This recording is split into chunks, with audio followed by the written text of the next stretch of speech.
Real life Iron Man, risk taker, innovator and one of the most adventurous businessman, Elon Musk के बारे में आज हम बात करेंगे और इनकी लाइफ के कुछ पागलपन भरे किस्से आपके साथ शेयर करेंगे जो कि यकीनन आपका दिमाग हिला देंगे।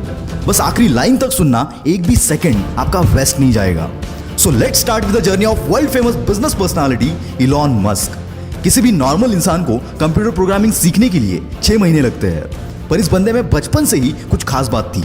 9 साल की उम्र में जब इलॉन मस्क को अपना पहला कंप्यूटर मिला, उस वक्त कंप्यूटर के साथ प्रोग्रामिंग की एक बुक भी साथ में मिली थी और इस 9 साल के बच्चे ने बिना सोए 3 दिन में ही इस बुक को खत्म कर दिया और इस प्रोग्रामिंग नॉलेज को यूज करके 12 साल की उम्र में एक कॉम्पिटिटिव गेम डिजाइन करके एक वीडियो गेम कंपनी को बेच भी दिया।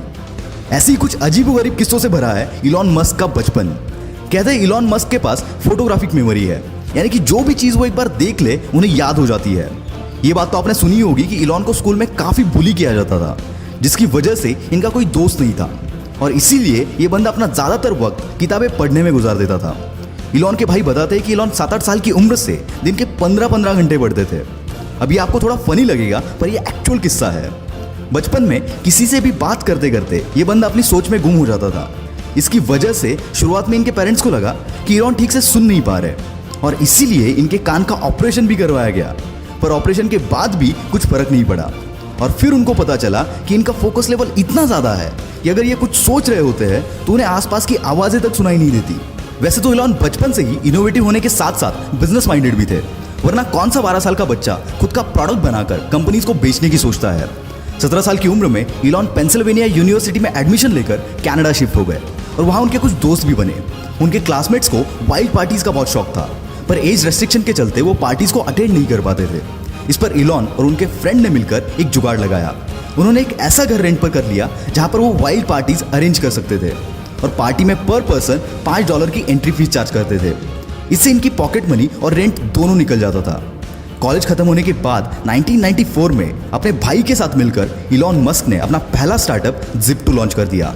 Zip2 से लेकर SpaceX, टेस्ला और OpenAI तक जितने भी स्टार्टअप इलॉन मस्क ने स्टार्ट किए, उन हर एक में इनोवेशन इस बंदे का प्राइमरी और सबसे स्ट्रॉन्ग पिलर था। Zip2 में वो अलग अलग बिजनेसेस के मैप्स और उनकी इंफॉर्मेशन Zip2 के वेबसाइट पर प्रोवाइड करते थे, जिससे बिजनेस ओनर्स को नेटवर्किंग में हेल्प मिलती थी। और इलॉन का ये बिजनेस चला। केवल 5 साल में इलॉन ने ये कंपनी $307 मिलियन के वैल्यूएशन के साथ कॉम्पैक्ट को बेच दी और इसमें इलॉन का शेयर $22 मिलियन का था। अब इलॉन मस्क एक मल्टी मिलियनर बन चुके थे। उनके पास अब एक बड़ा सा अपार्टमेंट, एक प्लेन और एक मैकलारन F1 स्पोर्ट्स कार भी थी। ऐसे एक दिन इलॉन बैंक गए हुए थे। वहां उन्होंने देखा कि लंबी लंबी लाइनें लगी हुई थी और यही जन्म हुआ X.com का। इलॉन की यह कंपनी ऑनलाइन ट्रांजैक्शन केवल एक ईमेल के थ्रू प्रोवाइड करती थी। शुरुआत में तो लोग भरोसा करने के लिए कतराते थे, पर बाद में रैपिडली इनकी अच्छी खासी ग्रोथ हुई और आगे चलकर X.com पेपाल बनी। 2002 में eBay ने पेपाल को $1.5 बिलियन के वैल्यूएशन के साथ खरीद लिया। इसमें इलॉन मस्क सबसे हाईएस्ट यानी कि 11.7% के स्टेक होल्डर थे। उसके बदले उन्हें $165 मिलियन मिले और पेपाल के इसी डील के बाद जन्म हुआ पेपाल माफिया का। मतलब ये कि इसमें जितने भी शेयर होल्डर्स थे, उन्होंने पेपाल बेचने के बाद खुद की बड़ी बड़ी कंपनीज बनाई, जिसमें यूट्यूब, लिंक्डइन, SpaceX, टेस्ला, कीवा जैसे बड़े बड़े ब्रांड शामिल है। पेपाल के बाद इलॉन मस्क के पास काफी पैसे आ चुके थे। अब उन्हें पूरा करना था अपना स्पेस ट्रैवल का सपना, इसलिए रॉकेट खरीदने के लिए ये बंदा रशिया चला गया। वहाँ रॉकेट का नॉन निगोशिएबल $8 मिलियन का प्राइस सुनकर ये बंदा खाली हाथ वापस चला आया, पर आते टाइम अपने साथ एक जज्बा लेकर आया कि अब रॉकेट तो मैं खुद बनाऊंगा। पर किसी भी चीज को जीरो से शुरू करना इतना आसान नहीं होता, कई बार हार का सामना भी करना पड़ता है। पर इस बंदे ने किताबें पढ़कर एक्सपेरिमेंट कर करके रॉकेट को बनाना चालू किया। साथ ही इलेक्ट्रिक कार बनाने वाली कंपनी टेस्ला में भी इन्वेस्ट किया, पर इतनी कोशिशों के बावजूद नाकामयाबी बंदे का पीछा छोड़ने को तैयार नहीं थी। एक के बाद एक रॉकेट्स के टेस्टिंग फेल हो रहे थे। यहाँ टेस्ला भी फंडिंग ना मिलने की वजह से डूबने की कगार पर थी। एक समय तो ऐसा भी आया जब इस बंदे के पास आखिरी $40 मिलियन बचे थे और दोनों भी कंपनीज डूबने की कगार पर थी। इनके सामने 2 ऑप्शन थे, SpaceX में सारा पैसा लगाकर टेस्ला को डूबने दो या फिर दोनों में आधा आधा पैसा लगाकर दोनों को डूबने दो। और ऐसी सिचुएशन में इस बंदे ने दूसरा रास्ता चुना और फॉर्चुनेटली इनका चौथा रॉकेट चल पड़ा और साथ ही साथ इनकी किस्मत भी।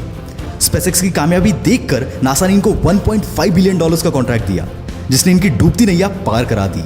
SpaceX और टेस्ला के साथ साथ इलॉन मस्क की कई सारी कंपनीज है जो कि इनोवेटिव कंपनीज हैं। जिसमें द बोरिंग कंपनी जो कि ट्रैफिक कम करने के लिए कई सारी जगहों पर वर्ल्ड क्लास टनल बना रही है। हाइपरलूप 1 जो कि एक नए तरीके का ग्राउंड ट्रांसपोर्ट है, जिसके जरिए हम 700 माइल्स का डिस्टेंस 1 घंटे में कवर कर सकते हैं।